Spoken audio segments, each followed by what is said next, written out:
5-out, no center, no true center, you know. Play against that stuff all the time. Just got to come up with stops. I think they kept getting second chance rebounds that hurt us. We had some good stops, but, when it mattered, we didn't get them. Can you walk us through that final sequence? Obviously trying to miss the free throw on purpose and working out and the ball getting tapped back to you. Just what's kind of going through your mind? Yeah. They fouled before you could get the shot off, which, analytics-wise, I think it's a good play. Missed the free throw, got it back, gave it a chance, just missed it. Pretty good shot for Hail Mary missed free throw. I saw Caruso when you were talking right before that. Did you have a plan? We were just trying to figure out how to where the lanes were, where the crashing was, and it wasn't for me to get the ball. You're the free throw shooter, but it got tapped out to me. So you gave yourself a chance. What about the previous possession when you kind of ran into Royce O'Neal? Yeah, I thought I drew some good contact. Against the hole, didn't want to settle. Put it in the ref's hands. Didn't go our way. Overall, this game, you seemed like a battle the whole time. Yeah, we just kept trading baskets, and at a certain point, that's not going to work out. You got to get some stops, especially in that fourth quarter. I think we did a good job offensively, going at mismatches, and then also, getting the ball to the open guy when they double teamed or when they overhelped.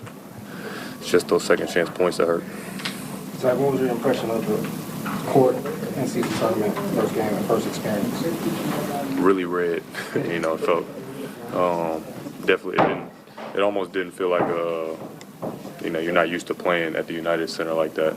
So it felt a little different, but it was cool. I think it was really good for the fans. It's electric in there. We'll see how it goes from here. Anything with the court stand out to you, like depth perception, spatial awareness? No, other than Torrey fell in the beginning and slipped on the court. I think somebody else slipped too. But other than that, I think it's just paint. It's not like a plastic surface. It might have just been sweaty or, first time using the court type thing. So we'll just watch out for that probably. Zach, what's your assessment of the way the offense flowed in the first half compared to the second half? It seems like we're getting kind of a lot more threes, a lot more drives in that first half. Yeah, no half is going to be the same. They're going to make adjustments just like we did. And at the end of the day, I think, guys are going to, when it gets down to nitty-gritty, try to get the best shot available. And, for a team, for some guys, that's a, get to the mid-range or get to the cup.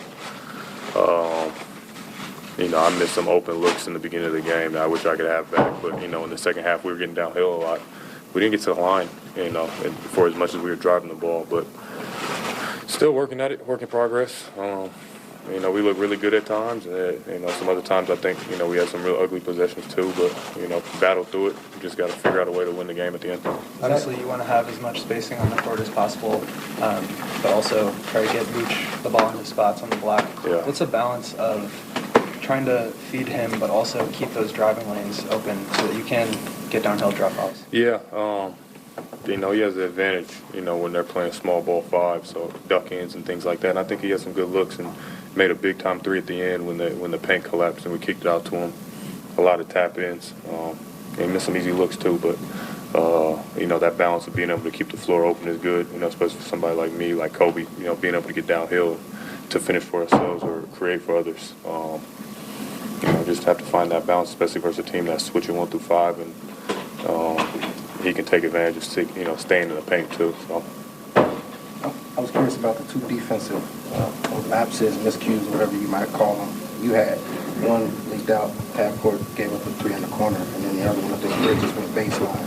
When you had those moments defensively, how do you look back on those? Because we kind of look at you, offensively. I didn't think they were defensive lapses. We're all out there playing hard. You go for a steal, ball gets tipped back out, a guy, goes in the lane, gets a charge call, didn't get called, and then it gets kicked back out to another person. I thought we were doing good rotations. And then Bridges made a good move on the baseline. It's basketball. I don't think they're defensive lapses. It's basketball. Thank you, Thanks, Zach.